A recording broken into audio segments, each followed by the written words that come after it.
Have you ever looked at like a big historical event and felt like you're only seeing the tip of the iceberg? Oh, yeah. You know, there's so much more going on underneath the surface. Right. Well, that's kind of what we're doing today.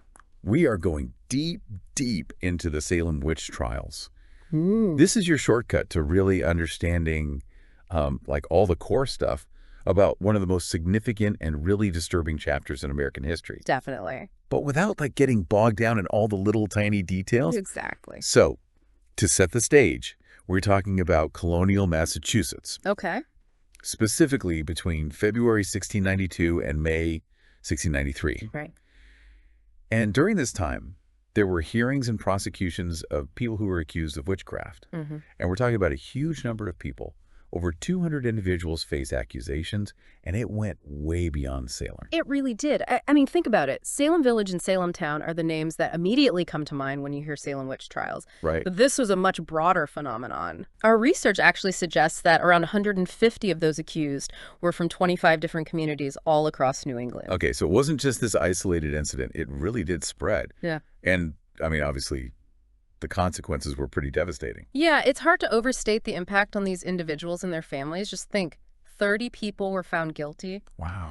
19 of them were executed by hanging. 14 of them were women and 5 were men. Jeez. And we have to remember Giles Corey, who refused to enter a plea and was crushed to death under the weight of stones. Yeah, it's hard to even fathom that kind of choice. Yeah. And then, beyond those who were executed, at least 5 more died in prison. It's a stark reminder of just how powerful fear and conviction can be when they take hold like that. So we need to be precise with the geography here, too. For sure. So we've got Salem Village, which is now Danvers, and then Salem Town. Yep. And then places like Andover and Topsfield were also really caught up in this.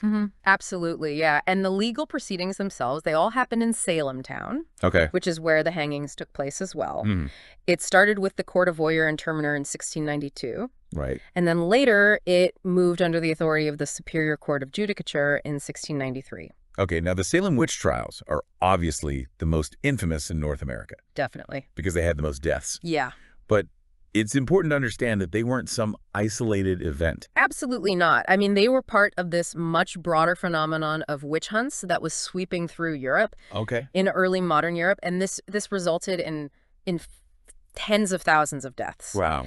And even earlier in the 17th century in Massachusetts and Connecticut, there were other executions for witchcraft sources point to 14 women and 2 men. And here's where things get really interesting and maybe a little unexpected. The trials didn't just kind of fade away. They ended because influential people in the colony started to have doubts about the evidence. Oh, interesting. Especially something called spectral evidence, which we'll get to. Right. But then also the number of accusations, it got so big, it started to include some very prominent colonists. It's almost like it went too far. And then later, a lot of the accusers, most of whom were teenage girls, they actually admitted that they had made it all up. Right. They fabricated the whole thing. So this period left a big mark on America and on how we think about things. It's a really dark period.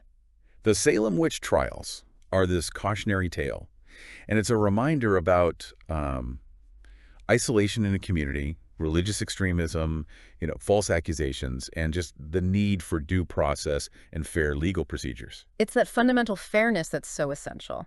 Historian George Lincoln Burr, he said that Salem witchcraft was the rock on which the theocracy of New England was shattered. Powerful statement. And coming to terms with this has been a long and complicated process. So in 1702, the Massachusetts General Court, they said that the trials were illegal. Then in 1711, there was this legislative act, and they actually overturned the convictions of 22 people. Oh, wow. And then in 1992, for the 300th anniversary, they dedicated parks and memorials to the victims. That's good. And even more recently, we've had these exonerations in 1957, 2001, and then just in May 2022, clearing the name of Elizabeth Johnson, Jr. It's remarkable how we're still grappling with the legacy of this event centuries later. Yeah, and in 2016, they found the actual execution site called Proctor's Ledge. And then in 2017, they dedicated a memorial there. Right. So I guess the big question that we're trying to answer today is why did this kind of short but really intense burst of hysteria happen in the New World when witch trials were actually becoming less common in Europe?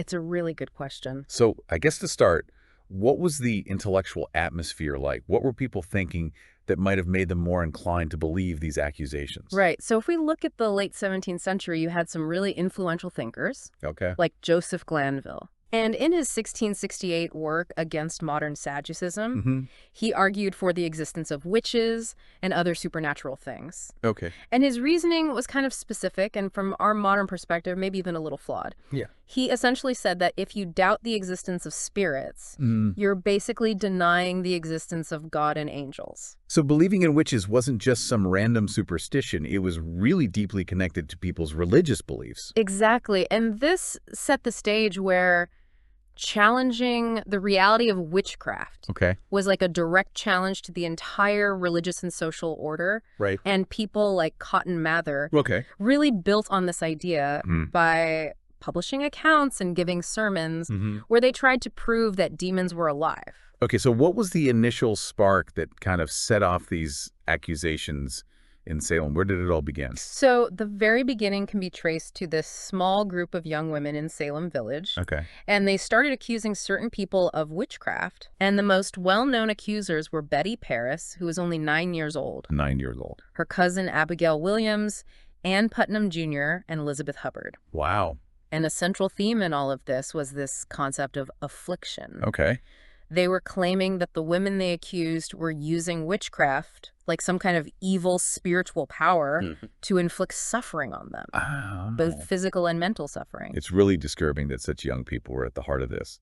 It's a tragedy. And this wasn't the first instance of witchcraft accusations in New England, right? You are absolutely correct. The Salem Witch Trials are the most famous. Right. But the first recorded execution for witchcraft was in 1647. Okay. Alice Young was hanged in Hartford, Connecticut. Wow. And that actually marked the beginning of the Connecticut witch trials, which lasted until 1663. Okay. Historian Clarence F. Jewett, in his book from 1881, he documented other executions that happened before Salem. So this fear and this belief system, it was already present in the region. So we've got this intellectual and historical context. Right. What about the political situation? I mean, things were pretty tense back then, right? Oh, yeah. The political situation was very volatile in late 17th century New England. Okay. And this created kind of fertile ground for fear and scapegoating. Right.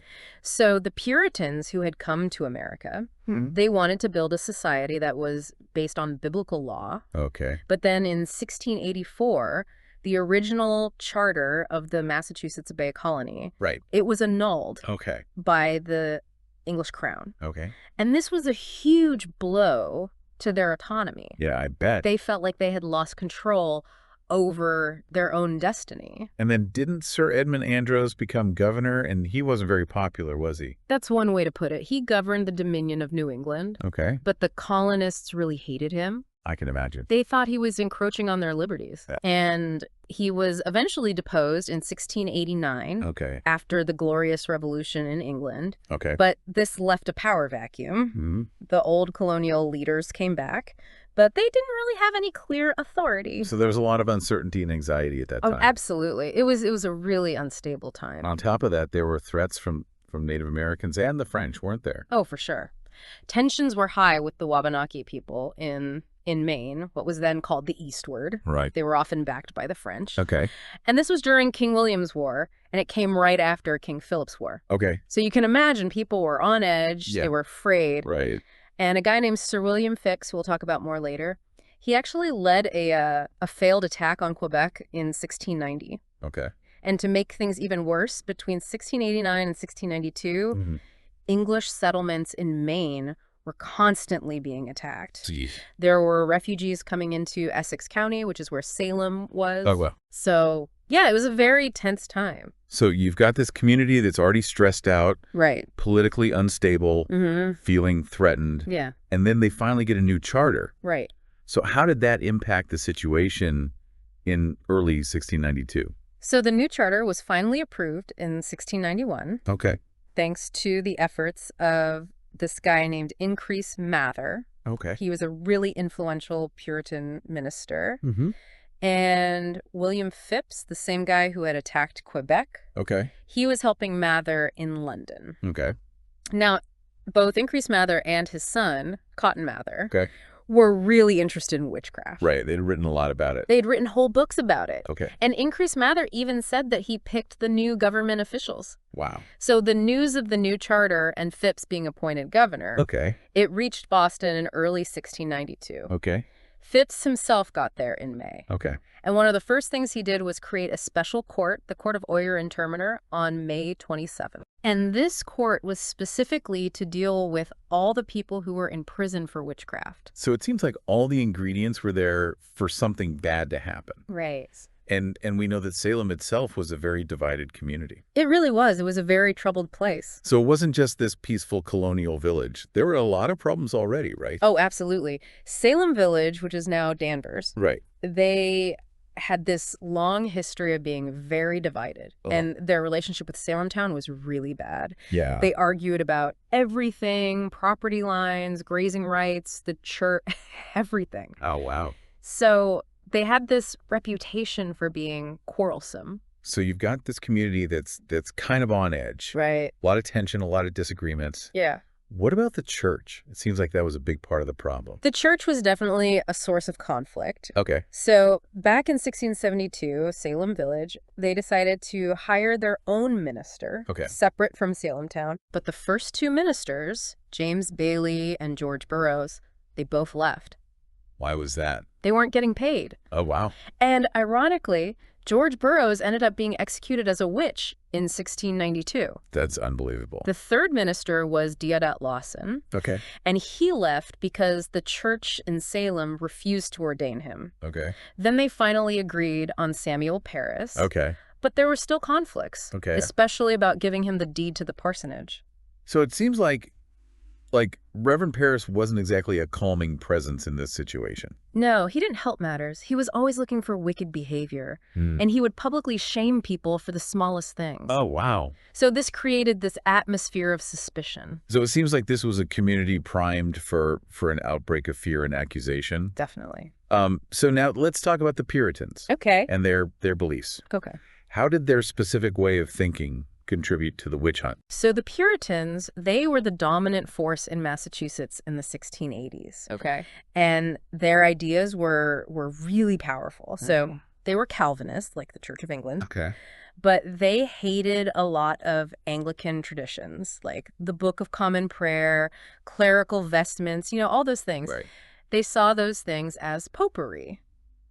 Oh. And King Charles I, he really disliked the Puritans, and he tried to suppress them. Right. And that's actually why they went to North America in the first place. So they came here to build their own kind of like pure society. Exactly. Their whole social and political structure was based on their religion. Okay. So their leaders were elected by free men, who were the men who had been admitted to the congregations. Okay. And they would always consult with the ministers. So the religious leaders were really intertwined with the government. Oh, absolutely. They were very powerful. But then things started to change in England. Okay. With the English Civil War and the Restoration. And this led to less Puritan immigration. Okay. And then a new merchant class started to rise. Okay. And they weren't as religious.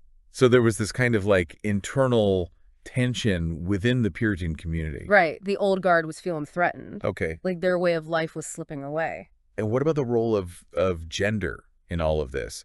We know most of the accused were women.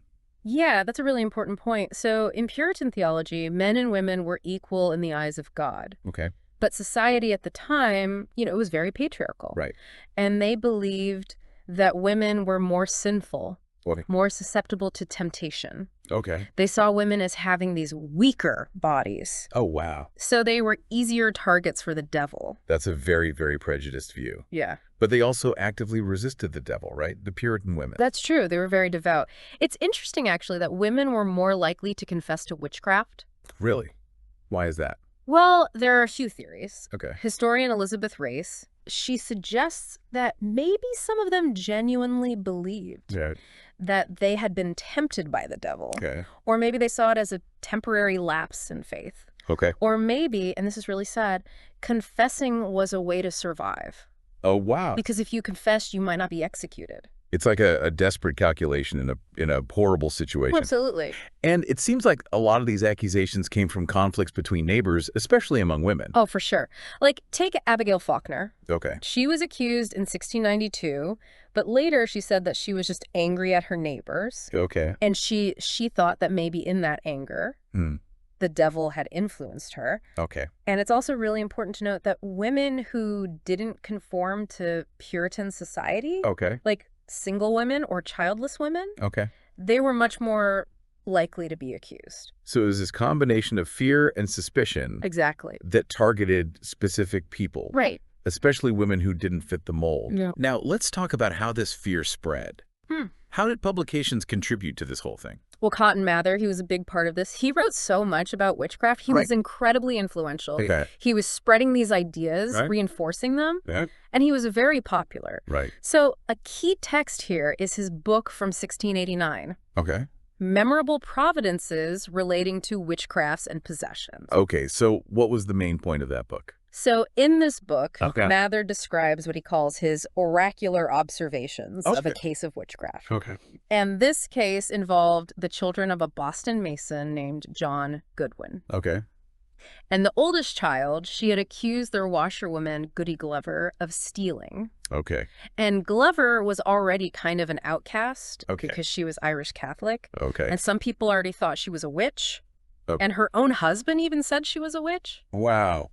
So after this accusation, 4 of the Goodwin children, they started having these really strange symptoms. What kinds of symptoms? They had these fits.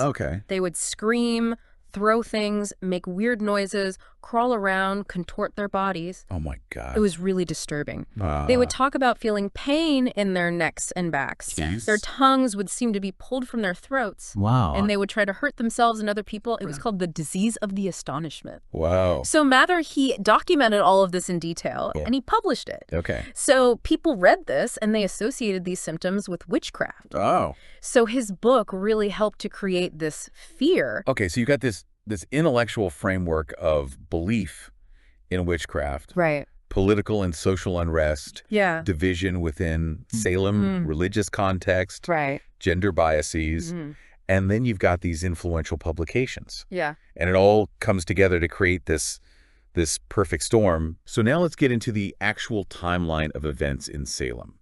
What happened in early 1692 that really set everything in motion? So February 1692, in Salem Village, we have these strange fits, starting first with Betty Paris. The Reverend's daughter. She was 9 years old, and her cousin, Abigail Williams, who was 11, John Hale, the minister from Beverly, who would later become a major figure, he said that these episodes were beyond the power of epileptic fits or natural diseases. And then Deodat Lawson. He was a former minister in Salem Village, and he happened to be visiting. He described the girls screaming, throwing things, making strange sounds, crawling under furniture. Gosh, that's scary. It was very disturbing. It must have been terrifying for the adults who saw this, especially since there wasn't an explanation for it. Absolutely. It was completely outside their understanding. And to make matters worse, the girls started saying that they were being attacked by unseen forces. What, like physically attacked? They would say they were being pinched. Poked with pins. Jeez. Tormented. Wow. But nobody could see it. So a local physician, we think it was William Griggs, he examined them. But he couldn't find anything wrong with them. Wow. So naturally, people started thinking it was supernatural, witchcraft. Especially as it spread to other girls. Exactly. And to add to this, Lawson, the visiting minister, when he gave a sermon, the girls interrupted him multiple times. With their fits. Wow. So it was this escalating sense of something really bad happening. So the doctors couldn't explain it. So people turned to the supernatural. And who were the first people accused? So the first 3 women who were accused and arrested were Sarah Good, Sarah Osborne, and Tituba. And this was in March 1692. So if we look at the accusations made by Ann Putnam Jr., she was one of the first afflicted girls. And some historians suggest that there might have been this long-standing rivalry between the Putnam and Porter families. And this rivalry really divided Salem Village. So it's possible that personal grudges played a role in this? It's definitely possible, and these families were very powerful. Okay, so what about Sarah Good, Sarah Osborne, and Tituba? Why were they targeted?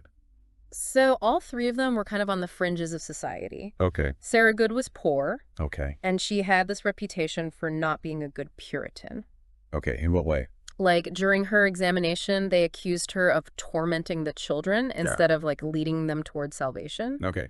Sarah Osborne, she rarely went to church, which is a big deal back then. Yeah. And she had also remarried a servant. Okay. And she was trying to control her son's inheritance. Okay. So people saw her as selfish. And then Tituba. Right, she was enslaved by Reverend Paris. Exactly. And she was from South America, specifically the West Indies. Okay. So she was ethnically different from most of the people in Salem Village. Right. And she was accused of telling the girls, like Abigail Williams and Betty Paris, these stories about magic and enchantment. Okay. And some people even said that these stories came from the Malleus Maleficarum, which was this witch hunting manual. Wow. But we couldn't find any real evidence of that in the primary sources. Right. But the idea of her telling these stories, that's definitely there. Okay, so all three of these women were kind of social outcasts? Exactly. They were vulnerable, easy targets. So they were brought before the magistrates on March 1st. Okay. They were interrogated Okay. and then imprisoned. So the accusations didn't stop there, did they? Oh, no. In March, things escalated quickly. Okay. So you had Martha Corey, who was skeptical of the whole thing. Okay. Dorothy Good, who was only 4 years old. 4 years old. Sarah Good's daughter. Okay. Rebecca Nurse, who was a respected church member. Okay. And Rachel Clinton from Ipswich, though her case was different. Okay. Now, accusing Martha Corey and Rebecca Nurse, that was a big deal. Because they were upstanding members of the community. Exactly. They were full church members. Okay. So if they could be witches, anyone could be. Right. And then Dorothy Good, she was just a little girl. Wow. And during her interrogation, Okay. they said that she confessed Wow. and implicated her own mother. It's just unbelievable how far this went. It's a dark chapter. And I know they also did physical examinations on the accused looking for witches' marks. What was that all about? So they believed that witches would have these physical marks, like birthmarks, moles, scars, anything unusual. Okay. And they called these witches' marks or devil's marks. Okay.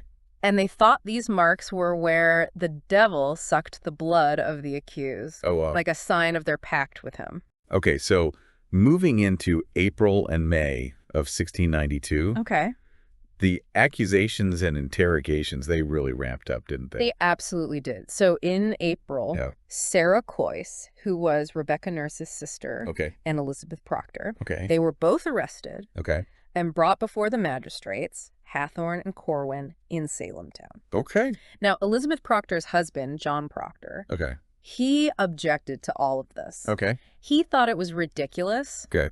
But guess what? What? He got arrested too, Wow. just for speaking up. That's crazy. Then, within a week, we have Giles Corey, Abigail Hobbs, Bridget Bishop, Mary Warren, and Deliverance Hobbs all arrested as well. Wow. Now, Mary Warren, she was one of the original accusers. Right. But now she was accused. Wow. And Abigail Hobbs, Mary Warren, and Deliverance Hobbs, they all confessed. Okay. But they also started naming other people. Wow, so it's just spiraling out of control. Oh, yeah, it's like a chain reaction. Yeah. So then we have even more arrests. Okay. Sarah Wilds, William Hobbs, Nehemiah Abbott Jr., Mary Easty, Edward Bishop Jr., Sarah Bishop, and Mary English. So it's just spreading like wildfire. It really is. Yeah.